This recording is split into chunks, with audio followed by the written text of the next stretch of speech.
بسم الله الرحمن الرحيم.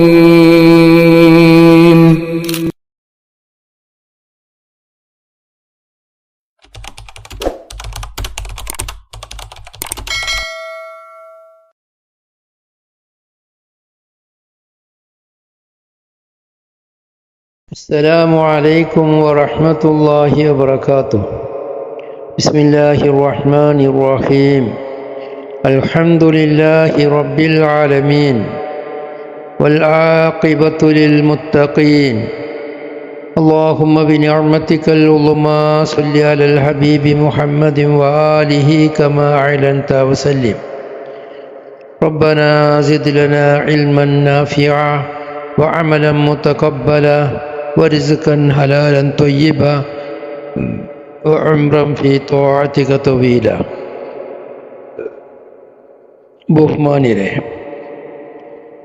ബഹുമാനപ്പെട്ട സഹീഹ് ബുഖാരിയുടെ ആമുഖമായി ചില കാര്യങ്ങളാണ് നാം ചർച്ച ചെയ്തുകൊണ്ടിരിക്കുന്നത്.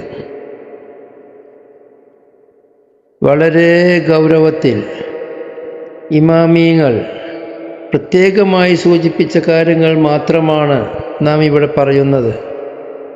ആമുഖം ഇൽമുൽ ഹദീസിൻ്റെ ആമുഖം മാത്രം ധാരാളം പറയാനുണ്ട്. ഇമാം ബുഖാരിയുടെ സ്വഹീഹിൻ്റെ മുഖദ്ദിമ, സ്വഹീഹിനെ പറ്റി മാത്രം ചർച്ച ചെയ്യുന്ന മുഖദ്ദിമ ബഹുമാനപ്പെട്ട അൽ ഹാഫിള് ഇബ്നു ഹജറുൽ അസ്ഖലാനി റഹ്മത്തുള്ളാഹി അലൈഹി ഒരു വലിയ വാല്യത്തിലാണ് അത് പറഞ്ഞു തീർത്തിട്ടുള്ളത്. കഴിഞ്ഞ ദർസുകളിൽ നാം സൂചിപ്പിച്ചത്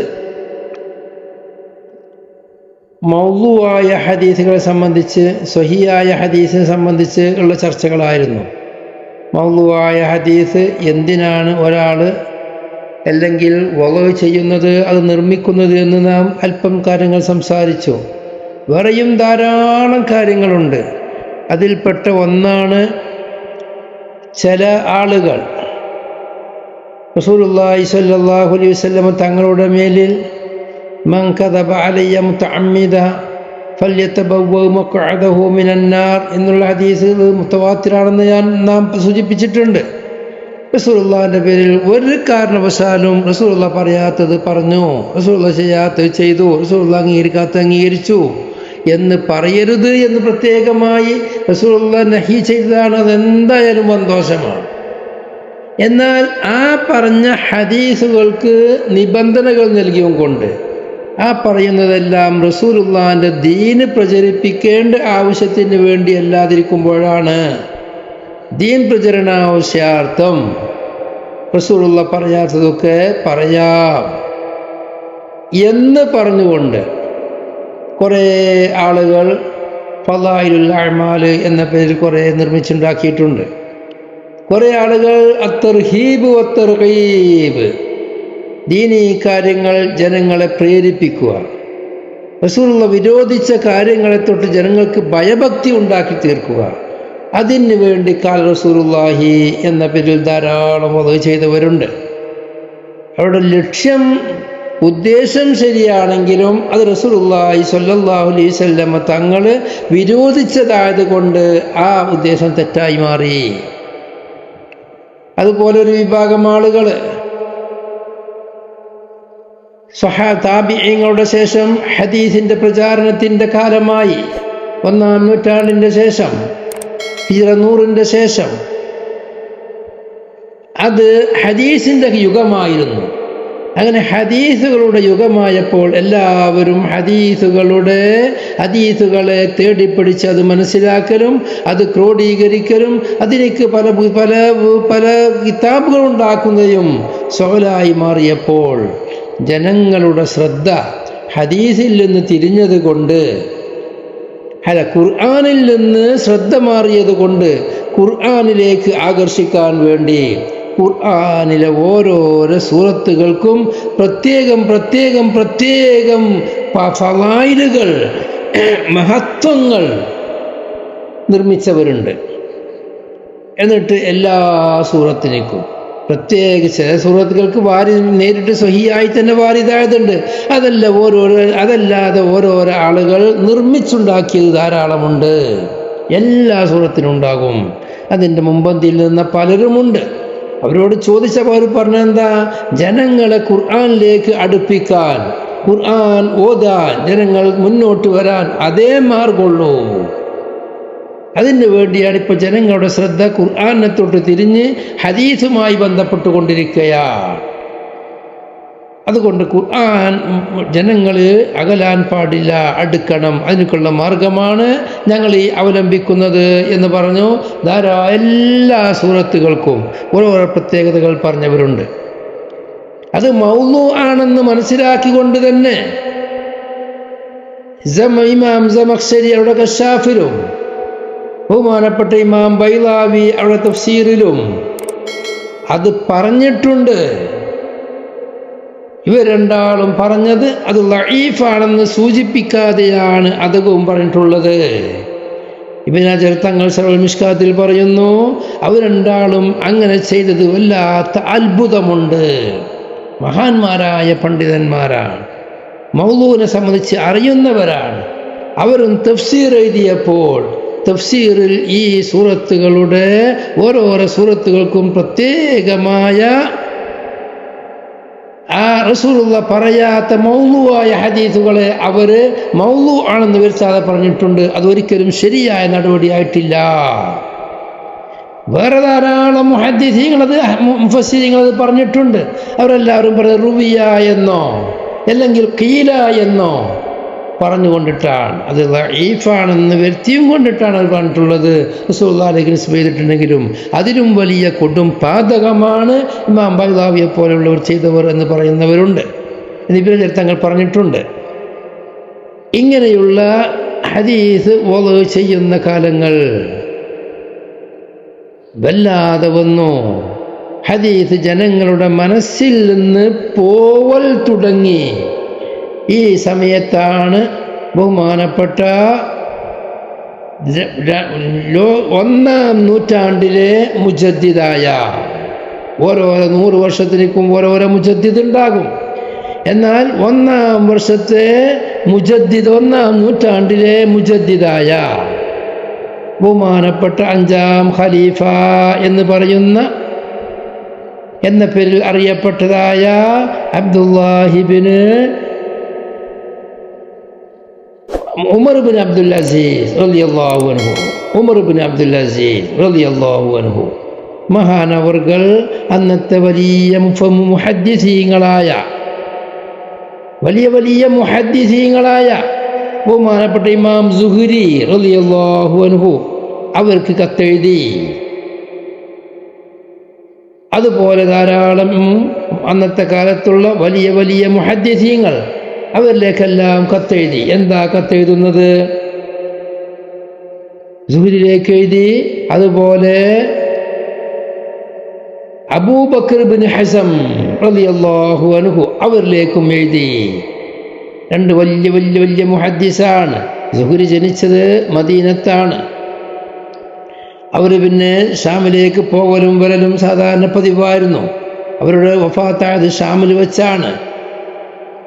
2200ഓളം ഹദീസുകൾ അവർ റിപ്പോർട്ട് ചെയ്തിട്ടുണ്ട്. ധാരാളം ഹദീസുകൾ ക്രോഡീകരിച്ചവരാണ്.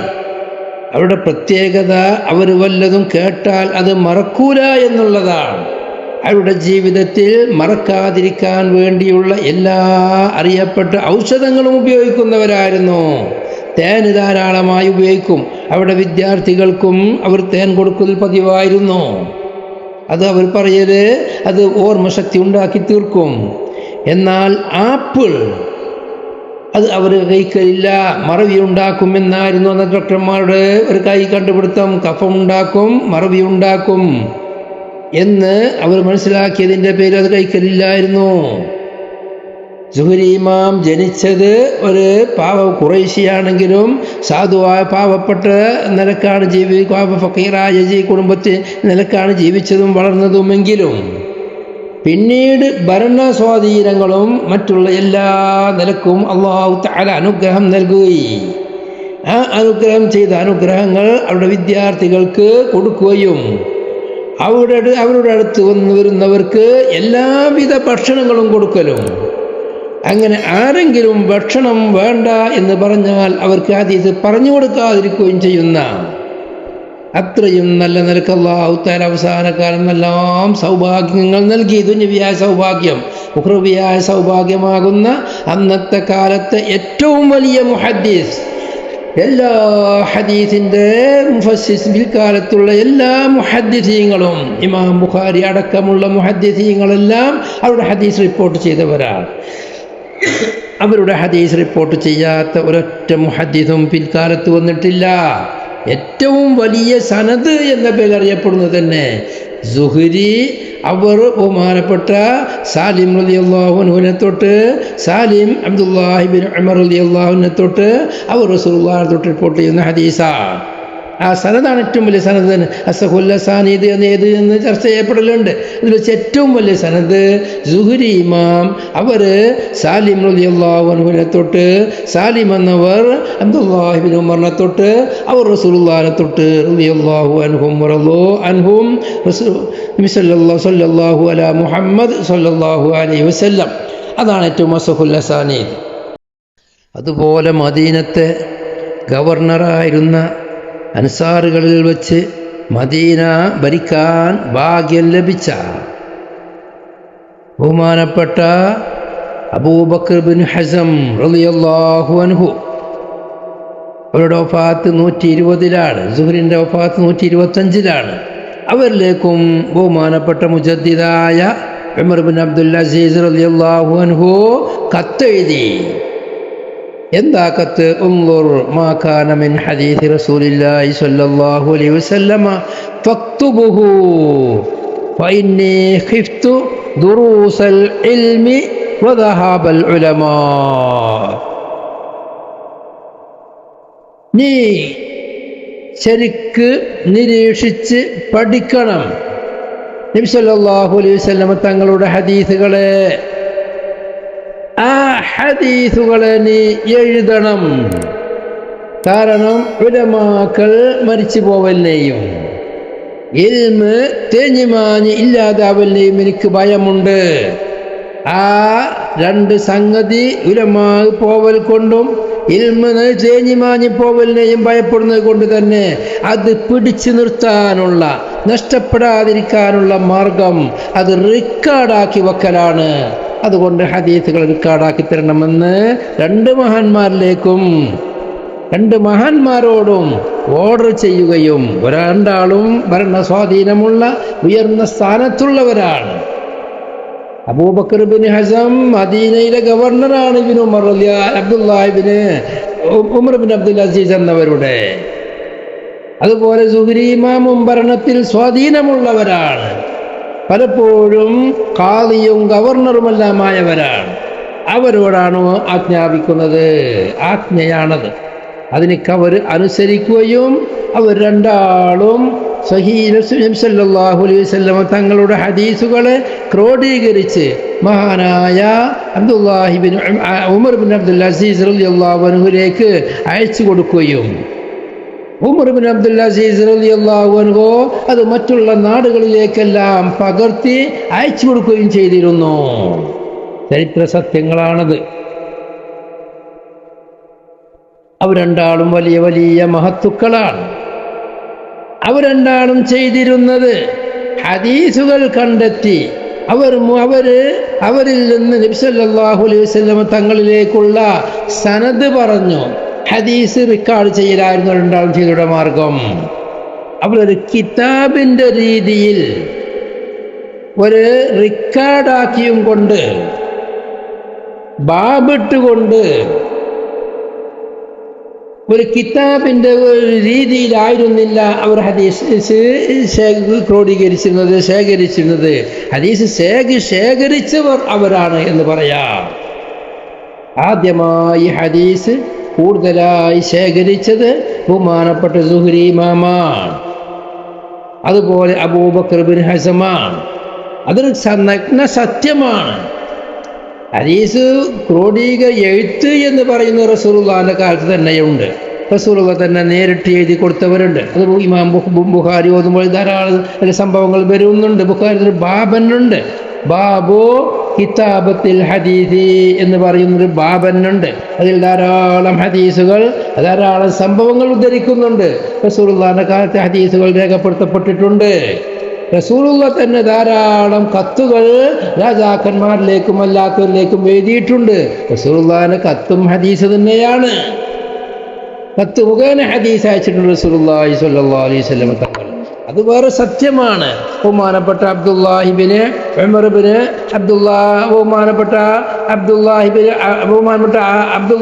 അംർ ഇബ്നുൽ ആസി റളിയല്ലാഹു അൻഹു അവർ റസൂലുള്ളാഹിയോട് സമ്മതം വാങ്ങി ശരിക്കും എഴുത്തറിയുന്നവരാണ്. അവർ എഴുതി വച്ചിട്ടുണ്ട്. അസ്വാദിക, സഹീഫത്തു സ്വാദിക എന്ന് പേരിട്ട്. അതുകൊണ്ട് മൂപ്പര് ബഹുമാനപ്പെട്ട അബ്ദുല്ലാഹിബ്നു അംറുൽ ആസി റളിയല്ലാഹു അൻഹു അതുമായി എപ്പോഴും കയ്യിൽ പിടിച്ച് സഞ്ചരിക്കലും നടക്കലും പോകുന്നിടത്തൊക്കെ മുഴുവനും അത് കൊണ്ടുനടക്കലും അത് നോക്കി ഹദീസ് പറഞ്ഞു കൊടുക്കലും പതിവാണ്. അങ്ങനെ ധാരാളം മഹത്തുക്കൾക്ക്, ധാരാളം സഹാബത്തുകൾക്ക് റസൂലുള്ള എഴുതാൻ വേണ്ടി അനുമതി കൊടുത്തു, എഴുതിച്ചു കൊടുത്ത സംഭവം അതെല്ലാം ബുഖാരി തന്നെ വരുന്നുണ്ട്. നാം പറയുന്നത് ഒരു വ്യവസ്ഥാപിതമായി നബി സല്ലല്ലാഹു അലൈഹി വസല്ലം തങ്ങളുടെ ഹദീസുകളെ ധാരാളമായി ആദ്യമായി ശേഖരിച്ചത് ബഹുമാനപ്പെട്ട ഉമർ ഇബ്നു അബ്ദുൽ അസീസ് റളിയല്ലാഹു അൻഹുവിൻ്റെ കൽപ്പന പ്രകാരം ഇമാം സുഹരിയും ഇമാം അബൂബക്കർ ഇബ്നു ഹസം റളിയല്ലാഹു അൻഹും ഇവർ രണ്ടാളുമാണ്. അവർ രണ്ടാളും താബിഈങ്ങളിൽപ്പെട്ടവരാണ്, സ്വഹാബത്തിനെ കണ്ടവരാണ്. അതിൻ്റെ ശേഷമാണ് അവരുടേത് ഒരു കിതാബിൻ്റെ ഗ്രന്ഥത്തിൻ്റെ രൂപത്തിലല്ല. അതുകൊണ്ട് തന്നെ സുഹരി ഇമാമിൻ്റെയോ അബൂബക്കർ ഇബ്നു ഹസ്മിൻ്റെയോ കിതാബുകൾ ഇന്ന് ലഭ്യമല്ല.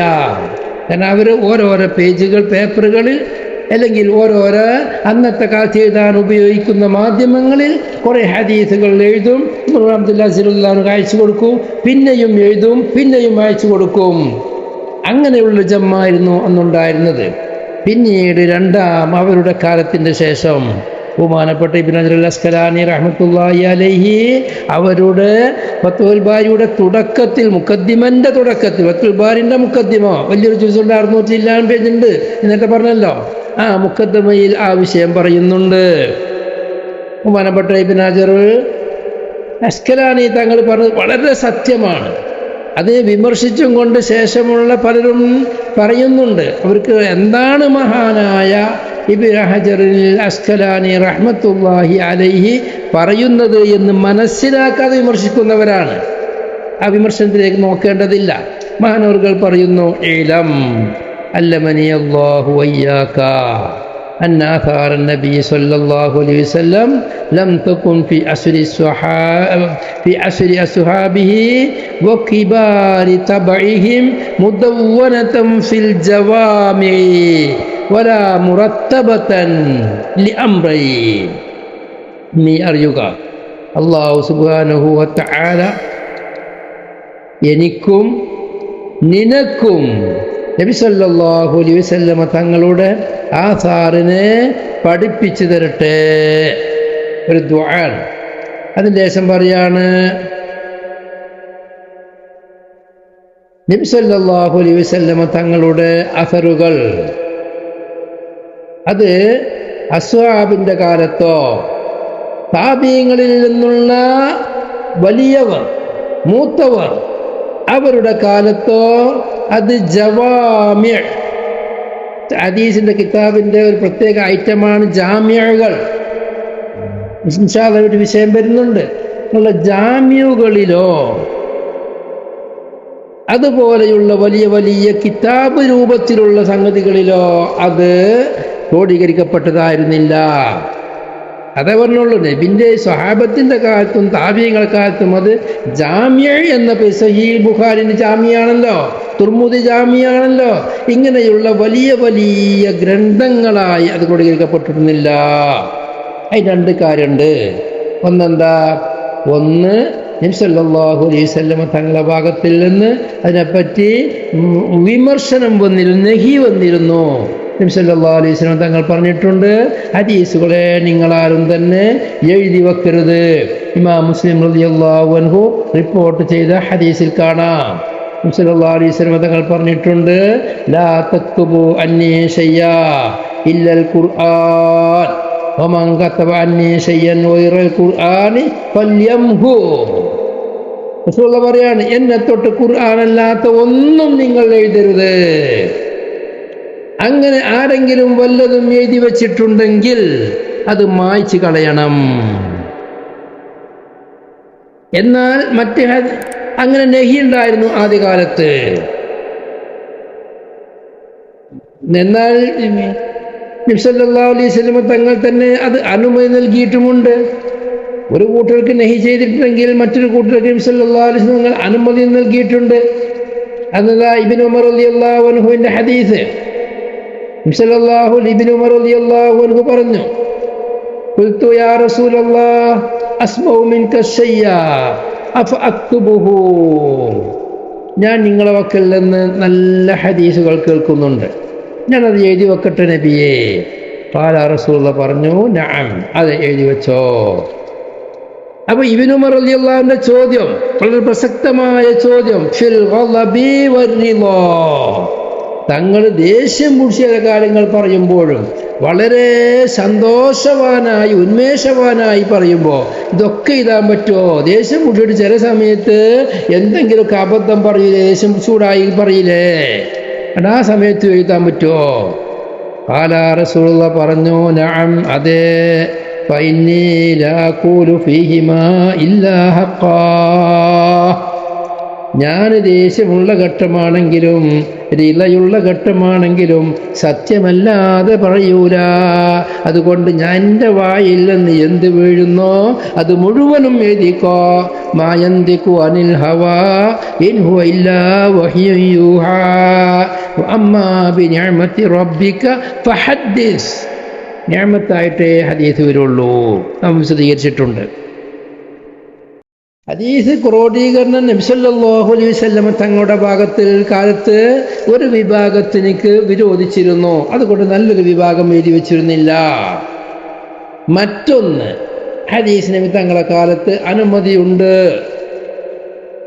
എന്നാലും അത് എഴുതി വെക്കാതിരിക്കാനുള്ള കാരണം അവർക്ക് എഴുതേണ്ട ആവശ്യമില്ലാത്തത് കൊണ്ടാണ്. ലിസഅതി ഹിഫ്ളിഹിം വസയരാനി അദ്ഹാനിഹിം. ഫത്തുൽ ബാരി പറയാണ്, ഇബ്നു ഹജറുൽ അസ്ഖലാനി റഹ്മത്തുള്ളാഹി അലൈഹി പറയാണ്, അവരുടെ മനസ്സിനേക്കുള്ള മനപ്പാടമാക്കാനുള്ള ശക്തി കൂടുതലാണ്. അവിടെ മനസ്സുകൾ പരന്നു കിടക്കുകയാണ്.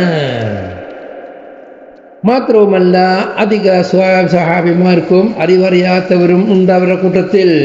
ഇതെല്ലാം കൂടുമ്പോൾ അവർക്ക് എഴുതേണ്ട ആവശ്യമില്ലാത്തത് കൊണ്ട് ഇതില്ല. പിന്നീടാണ് എഴുത്ത് വരുന്നത് താബീങ്ങളിൽ നിന്ന്.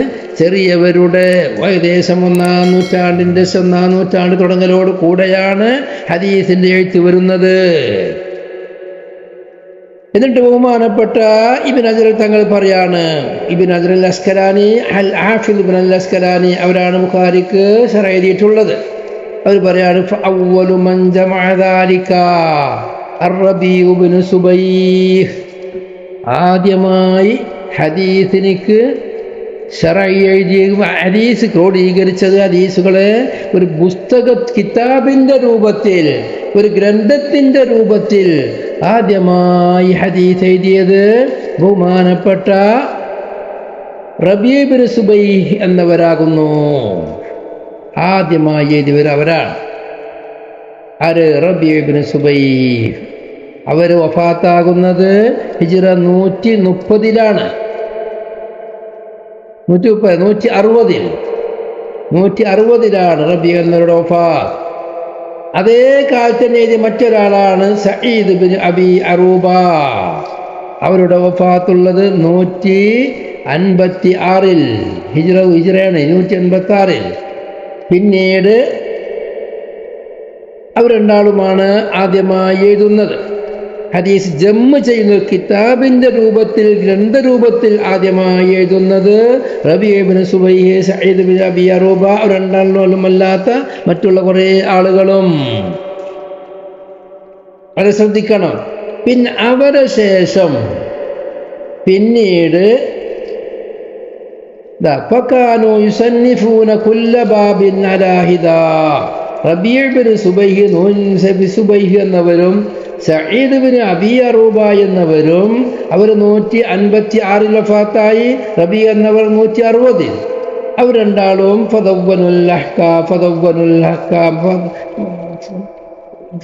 അവർ രണ്ടാൾ ഫകാനൂ യുസന്നിഫൂന കുല്ല ബാബിൻ അലാ ഹിദാ. അവർ രണ്ടാളും ഓരോരോ ബാബുകൾ വെവ്വേറെ എഴുതുന്നവരായിരുന്നു. ഓരോരോ ബാബ്, ഒരു ബാബിടും. ആ ബാബിനൊക്കെ ഒരു ഹദീസ് എഴുതും. അതിൽ വന്ന ഹദീസുകൾ മുഴുവനും എഴുതും. അത് മാറ്റിവെക്കും. പിന്നെ വേറെ ഒരു ബാബിടും, അതിലേക്ക് വേറെ ഹദീസിടും. എല്ലാം കൂടി ഒരു കിതാബിൻ്റെ രൂപത്തിലല്ലെങ്കിലും ബാബടിസ്ഥാനത്തിൽ ഹദീസുകളെ ക്രോഡീകരിക്കൽ തുടങ്ങിയത് 150 ശേഷമാണ്. 156 160 വഫാത്തായവരാണ്. പിന്നീടെയാണ് താബീങ്ങളുടെ അവസാന കാലം. അവര് ഹുക്കുമുകളിലുള്ള കിതാബുകളെ ക്രോഡീകരിച്ചു.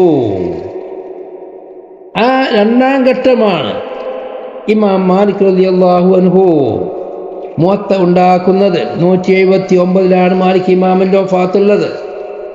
മാലിക് ഇമാമിൻ്റെ മുവത്തൻ്റെ സ്വഭാവം എന്താ? അതിൽ മാലിക് ഇമാമിൻ്റെ നിബന്ധന പ്രകാരം, സ്വഹിയാവലിനുള്ള മാനദണ്ഡ പ്രകാരം സ്വഹിയായ ഹദീസുകൾ അതിൽ കൊടുക്കും. അത് തന്നെ അഹ്ലുൽ ഇജാസിൻ്റെ ഹദീസിനേക്കാണ് മുൻഗണന നൽകുക. മാലിക് ഇമാമിൻ്റെ മുവത്തയിലുള്ള ഹദീസുകൾ, മർഫൂഅ ഹദീസുകൾ മുഴുവനും മാലിക് ഇമാമിൻ്റെ നിബന്ധന പ്രകാരം സ്വഹിയാണ്. നമ്മൾ മുമ്പ് പറഞ്ഞിട്ടുണ്ട്, സ്വഹിയാവലിനുള്ള മാനദണ്ഡങ്ങൾ 4 ആ 4 മാനദണ്ഡങ്ങൾ ഓരോരുത്തരുടെയും കാഴ്ചപ്പാട് പ്രകാരം വ്യത്യാസമുണ്ട്. അതുകൊണ്ട് തന്നെ അസഹായ ഹദീസും സ്വഹിയായ ഹദീസും എല്ലാം വരും. ഒരു ആളെടുക്കൽ സ്വഹിയായത് മറ്റൊരാളെടുക്കൽ സ്വഹിയായത് ആയിക്കൊള്ളണമെന്നില്ല. അഭിപ്രായ വ്യത്യാസമുള്ള തന്നെ 5 മുമ്പ് സൂചിപ്പിച്ചിട്ട് മുമ്പ് പറഞ്ഞിട്ടുണ്ട്. അപ്പോൾ മാലിക് ഇമാമിൻ്റെ മുവത്തയിലുള്ള ഹദീസുകൾ മാലിക് ഇമാമിൻ്റെ കാഴ്ചപ്പാട് നിബന്ധന പ്രകാരം സ്വഹിയായതാണ് മർഫൂആയ ഹദീസുകൾ. പിന്നെ മുഅത്തൻ്റെ സ്വഭാവം എന്താ? മുഅത്തയിൽ അക്വാലു സ്വഹാബ ഉണ്ടാകും, താബീങ്ങൾ അക്വാലുണ്ടാകും, അവിടെ ശേഷമുള്ളവരുടെ ഫത്താവകൾ ഉണ്ടാകും. ബഹുമാനപ്പെട്ട ശൈഖുനാ ശംസുലമായി ഖദ്ദസല്ലാഹു സിർറഹുൽ അസീസ് മഹാനവറുകൾ പലപ്പോഴും പറഞ്ഞിട്ടുണ്ട്, ഒരു മുജ്തഹിദായ ഒരു മുഹദ്ദിസ് എങ്ങനെയാണ് ഇജ്തിഹാദിനിക്ക് എന്തെല്ലാമാണ് മാനദണ്ഡമാക്കുന്നത് എന്ന് മനസ്സിലാക്കണമെങ്കിൽ മാലിക് ഇമാമിൻ്റെ മുവത്ത നോക്കണം, മുവത്ത ഓതണം എന്ന് പ്രത്യേകമായി പറയുകയും, നന്ദിയിൽ മുത്തവ്വല് തന്നെ മുവത്തക്ക് പ്രത്യേക സമയം, പ്രത്യേകം സിലബസ് തന്നെ ഉണ്ടായിരുന്നു. മുവത്തൻ എപ്പോഴും സംശുദ്ധമായ മദ്ഹ് ചെയ്യും. അതിൻ്റെ ആ പോക്ക്, അതിൻ്റെ ആ ശൈലി, അത് പ്രത്യേകം എടുത്തു പറയുമായിരുന്നു. പിന്നെയാണ് ബഹുമാനപ്പെട്ട ഇബ്നു ജുറൈജ് എന്നവർ മക്കയിൽ വെച്ച് മാലിക് ഇമാം മദീനയിൽ വെച്ചിട്ട് ഹദീസ് ക്രോഡീകരിച്ചു. ഇബ്നു ജുറൈജ് എന്നവർ മക്കയിൽ വെച്ചിട്ട്, പിന്നെ ഇബ്നു ജുറൈജ് എന്നവർ അവരുടെ വഫാത്തുള്ളത് 150 പിന്നെ ഔസാഇ ഇമാം ഷാമിൽ വെച്ച് 150, ഔസാഇ ഇമാമിൻ്റെ വഫാത്തുള്ളത് 157, ഇബ്നു ജുറൈജിൻ്റെത് 150. സമയം ഡേറ്റുകൾ പേക്കുന്നുണ്ടോ അല്ലാഹു അലം. പിന്നെ കൂഫയിൽ വെച്ച് സൗരി ഇമാം 161 വഫാത്ത്. പിന്നെ ഹമ്മാദ് ബിൻ സലമ എന്നവർ ബസ്രയിൽ വെച്ചിട്ട് കിതാബ് ക്രോഡീകരിച്ച് 167 വഫാത്ത്. ഹുസൈം എന്നവർ വാസിത്ത് എന്ന നാട്ടിൽ വെച്ചിട്ട് അവരുടെ വഫാത്തുള്ളത് 183. പിന്നെ മഅ്മർ എന്നവർ യമനിൽ വെച്ചിട്ട് അവരുടെ വഫാത്തുള്ളത് 154. പിന്നെ ഇബ്നുൽ അബ്ദുല്ലാഹിബ്നു മുബാറക് എന്നവർ ഖുറാസാനിൽ വെച്ചിട്ട് 181 വഫാത്തായവർ. പിന്നെ ജരീർ ഇബ്നു അബ്ദുൽ ഹമീദ് എന്നവർ റയ്യി എന്ന നാട്ടിൽ വെച്ച് 188 വഫാത്തായവർ. ഇങ്ങനെയെല്ലാം 150 ശേഷം രണ്ട് തസ്നീഫിൻ്റെ മൂന്നാമത്തെ ഘട്ടം വരുന്നു. മൂന്നാമത്തെ ഘട്ടം എന്താ?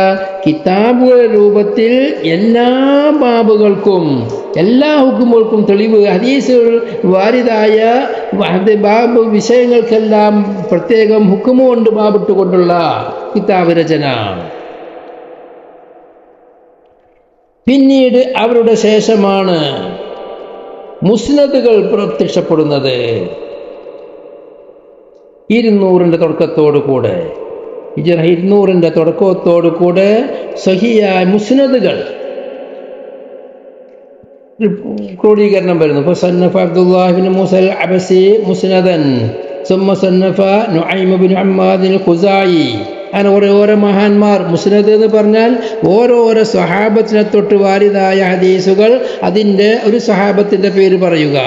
മുസ്നദ് അബൂബക്കറിന് അബീബക്കറിന് സിദ്ദീഖ് എന്ന പേരിൽ വാബിട്ടിട്ട് അതിൻ്റെ ജസ്തായ സിദ്ദീഖ് റളിയല്ലാഹു അൻഹു തൊട്ട് വാരിതായ ഹദീസുകൾ മുഴുവനും അവർക്ക് ലഭിച്ചത്.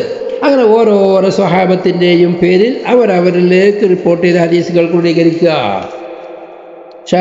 ഹദീസിൻ്റെ ആ കിതാബുകൾ മുസ്നദിൻ്റെ ഇസ്തിലാഹി പ്രയോഗം ചെയ്യുക പിന്നീട് പറയുന്നതാണ്. അതാണ് നാലാമത്തെ ഘട്ടം. ആ മുസ്നദിലുണ്ടാവില്ല എന്താ? നബി സല്ലല്ലാഹു അലൈഹി വസല്ലമ തങ്ങൾ തൊട്ട് വാരിതായത് മാത്രം. മാലിക് ഇമാമിൻ്റെ ഘട്ടത്തിൽ ഹിജ്റ 200 മുമ്പുണ്ടായ 150ൻ്റെയും 200ൻ്റെയും ഇടയിലുണ്ടായത് അതെന്താ? നബി സല്ലല്ലാഹു അലൈഹി വസല്ലം തങ്ങളുടെ ഹദീസോട് കൂടെ സ്വഹാബത്തിൻ്റെയും താബിഉകളുടെയും മുജ്തഹിദീങ്ങളുടെയും അക്വാലുകളും ഫത്താവകളും ഉദ്ധരിച്ചുകൊണ്ടുള്ള കിതാബുകൾ മൊത്ത പോലെ. അതാണ് മൂന്നാം ഘട്ടം. നാലാമത്തെ ഘട്ടമാണ് റസൂലുള്ളാഹിൻ്റെ ഹദീസുകൾ മാത്രം ക്രോഡീകരിക്കുന്ന ഘട്ടം. പിന്നീടാണ് ബഹുമാനപ്പെട്ട ഇമാം ബുഖാരി റഹ്മത്തുള്ളാഹി അലൈഹിൻ്റെ യുഗം. എന്താണ് അവരുടെ യുഗം? അവരുടെ യുഗത്തിൽ ഇമാം ബുഖാരിയുടെ വഫാത്തുള്ളത് 256 നബി സല്ലല്ലാഹു അലൈഹി വസല്ലമ തങ്ങളെ തൊട്ട് വാരിദായ സ്വഹീഹായ ഹദീസ് മാത്രം റിപ്പോർട്ട് ചെയ്യുക. നബി സല്ലല്ലാഹു അലൈഹി വസല്ലമ തങ്ങളെ തൊട്ട് വാരിദായ സ്വഹീഹായ ഹദീസുകൾ. മറ്റുള്ള മുസ്നദുകളിൽ സ്വഹീയും സ്വഹീഹ് അല്ലാത്തതും ഉണ്ടാകും. ആ സ്വഹീഹായ ഹദീസ് മാത്രം റിപ്പോർട്ട് ചെയ്ത ആദ്യത്തെ കിതാബ് ഉണ്ടാക്കിയത് ഇമാം ബുഖാരി റഹ്മത്തുള്ളാഹി അലൈഹിയാണ്. ചുരുക്കത്തിൽ ഹദീസുകളുടെ നാൾവഴികൾ: 1. നബി സല്ലല്ലാഹു അലൈഹി വസല്ലമ തങ്ങളുടെ കാലം മുതൽ കിബാറു താബിഈങ്ങളുടെ കാലം വരെ ഹദീസുകൾ അവരവർ ഉദ്ദേശിച്ചത് എഴുതി വെക്കുന്ന കാലം, ഒരു കിതാബിൻ്റെയോ ഏടിൻ്റെയോ രൂപത്തിലല്ലാതെ. 2. ബഹുമാനപ്പെട്ട 1-ാം ഹിജ്റ 100 കൂടെ ഉണ്ടായത്. 100 മുതൽ 199 അവസാനം 101 വരേക്കുമാണല്ലോ ഉമർ ബിൻ അബ്ദുൽ അസീസ് റളിയല്ലാഹു അൻഹുവിൻ്റെ ജീവിതം. 2 ചില്ലാനം വർഷം ആ കാലഘട്ടത്തിലുണ്ടായത്. അതെന്താ? ധാരാളം ഹദീസുകളെ ജമ്മയ്യ കണ്ടെത്തുക, അത് എഴുതി വെക്കുക, പക്ഷേ കിതാബിൻ്റെ രൂപത്തിലല്ലാതെ. അതാണ് രണ്ടാമത്തത്. 3-ാമത്തെ ഘട്ടമാണ് ബാബുകളിട്ട് ഇന്ന വിഷയം ചർച്ച ചെയ്യുന്ന ഹദീസുകൾ എന്ന് ബാബിട്ട് അതിൽ ധാരാളം അങ്ങനെ കിതാബുകളുടെ രൂപത്തിൽ ഹദീസ് ക്രോഡീകരിക്കുന്നത്. അതാണ് 100 മുതൽ 120 വരേക്കുമുള്ള ഏകദേശമാണ് ഡേറ്റ് പറയുന്നത്, കൃത്യമല്ല, അതിൽ അങ്ങോട്ടും ഇങ്ങോട്ടും മാറി വരാം. പിന്നെ 3-ാമത്തെ ഒരു ഘട്ടം, ആ ഘട്ടമാണ് ഹദീസുകളെയും ഹുക്കുമുകളുടെ ഹദീസുകളെ ഇന്നാലിന്ന ബാബ് വിഷയത്തിനേക്കുള്ള ഇന്നാലിന്ന ബാബിട്ട് കിതാബിട്ടു, എന്നിട്ട് അതിനേക്ക് ബാബിട്ടു, ബാബിൽ ഇന്നാലിന്ന ഹുക്കുമ് എന്ന് പറഞ്ഞു, അതിനേക്കുള്ള ഹദീസുകൾ ജമ ചെയ്യുന്ന കാലം. അതാണ് മൂന്നാമത്തത്. അത് കിതാബിൻ്റെ രൂപത്തിൽ തന്നെയാണ്. പിന്നീടാണ് ഹുക്കുമുകൾ ൾക്ക് പ്രത്യേകമായി ബാബിട്ട് അതിൽ ഹദീസുകളും അസറുകളും സ്വഹാബത്തിൻ്റെ അക്വാലുകളും എല്ലാം കൂടി ജമ്മു ചെയ്യുന്ന കാലം. ബഹുമാനപ്പെട്ട ഇമാം മാലിക് റളിയല്ലാഹുവിൻ്റെ കാലത്തൊക്കെ അങ്ങനെയാണ്. അത് കിതാബിൻ്റെ രൂപവുമാണ്. പിന്നീടാണ് അഞ്ചാമത്തെ ഒരു ഘട്ടം. അതെന്താ? മുസ്നദുകൾ, നബി സല്ലല്ലാഹു അലൈഹി വസല്ലമ തങ്ങളിലേക്ക് ചേർക്കപ്പെടുന്ന ഹദീസുകൾ മാത്രം. അത് ഓരോരോ സഹാബികളുടെ ഹദീസുകൾ, ഇന്നത് ഇന്ന സ്വഹാബിൻ്റെ ഹദീസ് ഇന്നത് എന്ന് പറഞ്ഞിട്ട് ജമ ചെയ്യുന്ന കോലം. അതും കിതാബിൻ്റെ രൂപത്തിൽ തന്നെയാണ്. ശൈലി വ്യത്യാസമുണ്ട്. പിന്നീട് വന്നതാണ് ആറാമത്തെ കാലം. ആറാമത്തെ കാലം എന്താ? ഇമാം ബുഖാരി സ്വഹീഹ് സിഹാവുസിത്തൻ്റെ കാലം. സിഹാവുസിത്തൻ്റെ രചിക്കുന്ന ഒരു കാലം. എന്താ? സ്വഹീഹായ ഹദീസുകൾ മാത്രം, മർഫൂആയ സ്വഹീഹായ ഹദീസുകൾ മാത്രം ക്രോഡീകരിക്കുന്നത്. മാലിക് ഇമാമിൻ്റെ കിതാബിൽ സ്വഹീഹായ ഹദീസുകളുണ്ട്, അതോടുകൂടെ ഹദീസ് അല്ലാത്തതുമുണ്ട്. അതിലുള്ള സ്വഹീഹായ ഹദീസ് ഇമാം ബുഖാരിയുടെ സ്വഹീഹായിക്കൊള്ളണമെന്നില്ല. നേരത്തെ നമ്മൾ സൂചിപ്പിച്ചു. ഇങ്ങനെ 6 ഘട്ടമായിട്ടാണ്, 6 രൂപത്തിലായിട്ടാണ്. 6 ഘട്ടം എന്ന് പറയുന്നതിനേക്കാൾ നല്ലത് 6 രൂപത്തിൽ ഹദീസ് ക്രോഡീകരണങ്ങൾ നടന്നിട്ടുണ്ട്. 6 രൂപത്തിൽ നടന്നിട്ടുണ്ട്. സ്വഹീഹ് മാത്രം ക്രോഡീകരിക്കുന്ന കാലം, പോകുന്ന ഇമാമിങ്ങൾ ഓരോരോ സ്വഹാബത്തിനെ തൊട്ട് വാരിദായത് അത് സ്വഹീഹാണെങ്കിലും അല്ലെങ്കിലും വേണ്ടില്ല, അത് ക്രോഡീകരിക്കുന്ന ഇമാമിൻ്റെ വിഭാഗം. പിന്നെ ഹുക്കുമുകൾക്ക് വേണ്ട സ്വഹീഹായ ഹദീസുകളും ആസാറുകളും എല്ലാം ഫത്വകളും എല്ലാം കൂടി ജമ ചെയ്യുന്നൊരു കാലം. പിന്നെ കിതാബിൻ്റെ രൂപത്തിൽ ചില ബാബുകൾക്ക് മാത്രം കിതാബുകൾ എഴുതുന്ന കാലം. അത് ബാബുകൾ എഴുതുന്ന കാലം. വലിയ എല്ലാ ബാബുകളും കൂടി കിതാബല്ല, ഓരോരോ ബാബുകൾക്ക് ഹദീസുകൾ കണ്ടുപിടി എഴുതുന്ന കാലം. അതാണ് മൂന്നാമത്തെ കാലം. പിന്നെ അതിൻ്റെ മുമ്പത്തെ കാലമാണ് ബഹുമാനപ്പെട്ട ഇമാം സുഹരിയുടെ കാലം. ഹദീസുകൾ ഏതുണ്ടോ അത് മുഴുവനും ജമ്മയ്യ, അത് ബാബ് ഇട്ടിട്ടോ വ്യവസ്ഥാപിതമായിട്ടോ ഒരു കിതാബ് രൂപത്തിലോ അല്ല, ഹദീസുകൾ കണ്ടെത്തിയത് ലഭിച്ചത് മുഴുവനും എഴുതി വെക്കുക. അതിൻ്റെ മുമ്പുള്ള കാലം റസൂലുള്ളാഹിൻ്റെയും സ്വഹാബത്തിൻ്റെ ആദ്യം താബിഈങ്ങൾ ആദ്യകാലം. എന്താ? ആവശ്യക്കാർ അവരവർക്കുള്ള ഇഷ്ടത്തിനനുസരിച്ച് അവരുടെ സ്വയം ആവശ്യങ്ങൾക്ക് വേണ്ടി ഹദീസ് ക്രോഡീകരിക്കുന്ന എഴുതി വെക്കുന്ന കാലം. ഇങ്ങനെ 6ഓളം. പിന്നെ അതിന് ശേഷം വേറെയും വന്നിട്ടുണ്ട്. പിന്നെ മൗദൂ മാത്രം വേർതിരിക്കുന്ന കിതാബുകൾ വന്നിട്ടുണ്ട്. അതൊക്കെ അതിൻ്റെയും ശേഷമാണ്. അങ്ങനെ ധാരാളം ഹദീസിൻ്റെ നാൾവകകൾ വന്നു പോയിട്ടുണ്ട്. ഇമാം ബുഖാരിയുടെ സ്വഹീഹ് ബുഖാരിയാണ് ഈ പറഞ്ഞതിൽ വെച്ച് ഏറ്റവും അസഹായ കുത്തുബ്. ഇൻഷാ അല്ലാഹ് പിന്നീട് ചർച്ച വരും.